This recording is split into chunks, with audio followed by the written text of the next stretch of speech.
जय मिथिला दोस्तों, सिर्फ और सिर्फ देखिए आपको कितना बनाना है, 15, सिर्फ 15 देंगे आपको MBBI में। VBI रिपीटेड बोलिए, इंपॉर्टेंट जो आप बोल सकते हैं 13, 14, 15, 16 मतलब 4 चैप्टर में से। देखिए 15, 16 में क्या है आपको, ये इसमें थोड़ा प्रैक्टिकल क्वेश्चन ज़्यादा पूछता है। जो बात है प्रैक्टिकल क्वेश्चन ज़्यादा पूछता है, थ्योरेटिकल में पूछता है नो डाउट एट ऑल, लेकिन आपको प्रैक्टिकल 100% पूछेगा, 5 नंबरी में भी और 2 नंबरी में भी।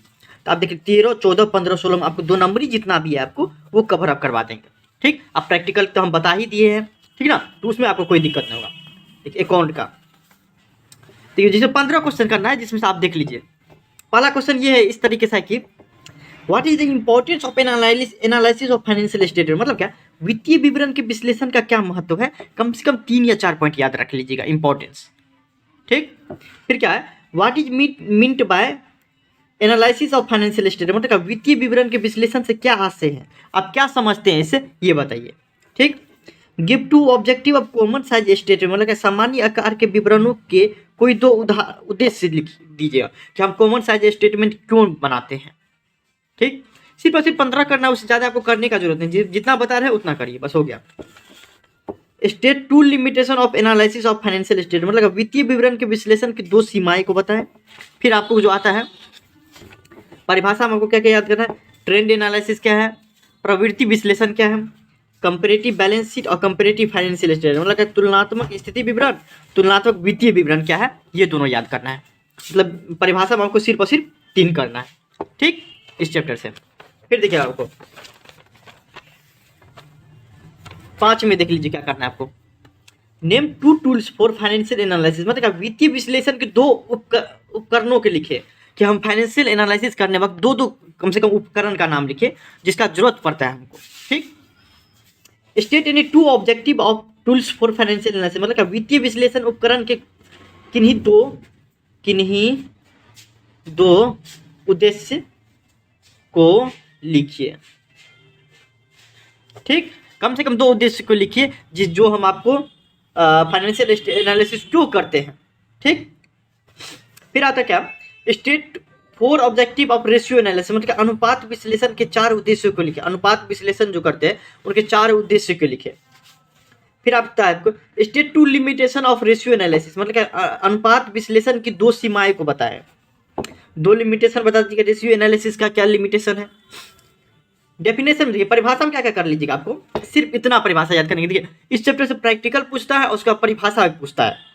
क्वेश्चन 1 2 को पूछ दे रहता है, लेकिन प्रैक्टिकल और परिभाषा तो याद करना बहुत आसान है, तो आपको कोई दिक्कत नहीं होगा। जैसे वर्किंग कैपिटल क्या है, कार्यशील पूंजी क्या है, करेंट रेशियो चालू अनुपात क्या है, प्रोपोज्ड डिविडेंड प्रस्तावित लाभांश क्या है, क्विक और लिक्विड रेशियो मतलब त्वरित एवं तरल अनुपात क्या है, स्टॉक टर्नओवर रेशियो रहत या आवर्त अनुपात, डेट इक्विटी रेशियो मतलब ऋण क्षमता, ऋण देता क्या है। ये सिर्फ और सिर्फ आपको 5 से 6 परिभाषा याद करना है, उससे ज़्यादा कुछ नहीं।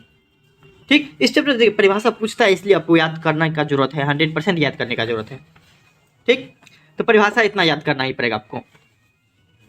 State 2 limitation of ratio analysis, मतलब कि अनुपात विश्लेषण की 2 सीमाएं को बताए, कम से कम 2 सीमा, मतलब 2 लिमिटेशन की हम रेशियो एनालिसिस करने के लगते हैं तो आपको कौन चीज लगता है। ठीक है ना, ये क्वेश्चन रिपीट हो गया, आप सिर्फ 14 क्वेश्चन का जवाब देना पड़ता है। यही क्वेश्चन है ना, बस हो गया, यही तो बोले एक क्वेश्चन तो बताया आपको, तो आपको सिर्फ एक क्वेश्चन घट जाएगा, 14 क्वेश्चन रहेगा। फिर परिभाषा नेक्स्ट चैप्टर में आपको याद करें, कैश फ्लो स्टेटमेंट, ये आपको रोकड़ प्रवाह विवरण क्या है, इसका परिभाषा पूछ देते रहता है। नन कैश आइटम क्या है, उसका परिभाषा, गैर रोकड़ मद क्या है, इसका परिभाषा, ऑपरेटिंग एक्टिविटी संचालन संबंधी क्रियाएं क्या है, इसका परिभाषा याद करना है आपको। ठीक, फिर आपको क्या करना है, give 4 example of cash flow relating to operating activity, मतलब क्या, देखिए सबका मॉडल पेपर के साथ साथ आपको बुक में भी मिल जाएगा, तो दिक्कत नहीं होना। देखिए संचालन संबंधी रोकड़ प्रवाह क्रियाओं के 4 उदाहरण दीजिए, मतलब कम से कम 4 एग्जाम्पल, 4 उदाहरण दीजिए, जैसे कैश फ्लो जो ऑपरेटिंग एक्टिविटी से रिलेटेड है उसका। ठीक, फिर आपको आता क्या, how tax and dividend payment are treated under cash flow statement, मतलब रोकड़ प्रवाह विवरण के अंतर्गत कर तथा लाभांश भुगतान का लेखा कैसे किया जाता है, कैसे हम लेखा करते हैं इसका। ठीक, कि how tax and dividend payment are treated under cash flow statement, रोकड़ प्रवाह विवरण के अंतर्गत कर तथा लाभांश भुगतान का लेखा कैसे किया जाता है। ठीक, फिर देखिए आपका give 4 example of cash inflow from financing activity, मतलब क्या वित्त संबंधी क्रियाओं से रोककर अंतर्वाह के 4 उदाहरण लिखे। Give for example of cash inflow, cash का इनफ्लो हो मतलब क्या, कैश रोककर प्रवाह का अंतर्वाह हो, अंदर आए, किससे, फाइनेंसिंग एक्टिविटीज, इसका एग्जाम्पल लिख लीजिएगा। फिर आता है आपको give for example of cash inflow from financing activity, financing activity. सिर्फ और सिर्फ देखिए एक ही क्वेश्चन, सिर्फ और सिर्फ अब 2 क्वेश्चन घट जाएगा तो 13 क्वेश्चन सिर्फ और सिर्फ याद करना पड़ेगा, उससे ज्यादा। हम तो 15 तो अब ज्यादा ही बोल दिए, 13 का 13 सिर्फ अति करना पड़ेगा, ज्यादा नहीं। सिर्फ और सिर्फ कितना, तो 13। इसका देखिए आंसर ना बुक में भी मिल जाएगा आपको, अब मॉडल पेपर होगा ना तब पर भी, नहीं तो हम आपको बताए हैं वहां पे भी मिल जाएगा आपको, मतलब सब जगह इसका आंसर होगा। कम से कम इतना तैयार कर लीजिए, 100% उम्मीद करते हैं कि तैयार कर ही लिए होंगे या कर लेंगे, 100% उम्मीद करते हैं इतना तो कम से कम आप लोग तैयार कर लिए होंगे। हाँ, तब आपको कोई भी दिक्कत नहीं होगा, पूरा अकाउंट खत्म। ठीक, चलिए थैंक यू सो मच। कोई दिक्कत होता है इंस्टाग्राम फॉलो करिए, मैसेज करिए।